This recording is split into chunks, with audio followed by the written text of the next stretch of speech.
नमस्कार, स्वागत है आपका। मेरा नाम है विपिन बेबाक। मेरे साथ मेरे सहयोगी शादाब रिजवी। धन्यवाद सर।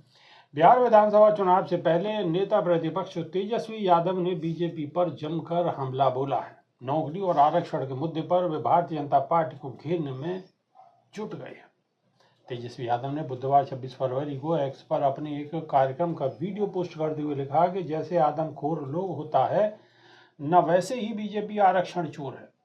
आरजेडी नेता तेजस्वी यादव ने एक्स पर लिखा कि 17 महीनों के अल्प कार्यकाल में हमारे द्वारा जातिगत गणना के उपरांत दलितों, आदिवासियों और आदि पिछड़ों के लिए बढ़ाए गए 65% आरक्षण को बीजेपी एनडीए की केंद्र सरकार ने संविधान की 9वीं अनुसूची में नहीं डाला और केस में फंसा दिया। आगे लिखा कि हमारे द्वारा बिहार में की गई 35,000 से अधिक प्रक्रियाधीन नौकरियों में 65% आरक्षण के लागू नहीं होने से अनुसूचित जाति, जनजाति, पिछड़ा, अति पिछड़ा वर्ग के अभ्यर्थियों को 16% आरक्षण का सीधा नुकसान हो रहा है, जिससे इन वर्गों के 50,000 से अधिक युवाओं की नौकरी से हाथ धोना पड़ा है। सबको एकजुट होकर आरक्षण चोर बीजेपी एनडीए को सबक सिखाना है। इस साल 2025 में बिहार में विधानसभा का चुनाव होना है। इसको देखते हुए सभी पार्टी एक्टिव मोड में उतर गई है।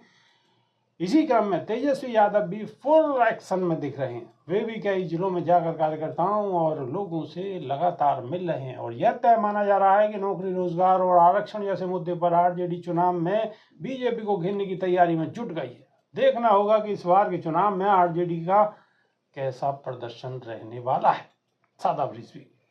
बिल्कुल, आरजेडी का प्रदर्शन जो रहेगा वो तो आने वाला समय ही बताएगा, लेकिन जो निशाना उन्होंने साधा है भारतीय जनता पार्टी पर कि आरक्षण चोर है बीजेपी, और जो आरक्षण की बात की थी कि 65% आरक्षण होना चाहिए उसके अंदर अनुसूचित जाति को, अनुसूचित जनजाति को, तो मैं ये बात इसलिए नहीं मानता कि अगर आरक्षण हो भी गया 65% की जगह मैं तो कहता हूँ 80% आरक्षण हो जाए, मैं नहीं मानता कि भला होगा कहीं भी बहुजन समाज का या फिर अनुसूचित जाति का या अनुसूचित जनजाति का भला नहीं होगा।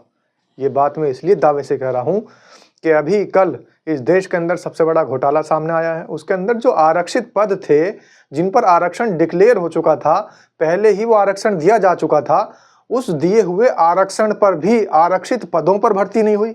जो अनारक्षित अभ्यर्थी थे उनकी भर्तियां हो गई। तो अनारक्षित लोगों की भर्तियां ये साफ तौर पर बता रही है कि आरक्षण अगर मिल भी जाता है, ठीक है, तेजस्वी यादव आवाज उठा रहे हैं, मांग कर रहे हैं, अच्छी बात है, लेकिन 65% आरक्षण अगर भारतीय जनता पार्टी दे भी देती है तो सवाल ये उठता है कि क्या उन पर वो जो आरक्षण मिला है वहां पर आरक्षित अभ्यर्थियों की भर्ती हुई? ये बड़ा सवाल उठता है।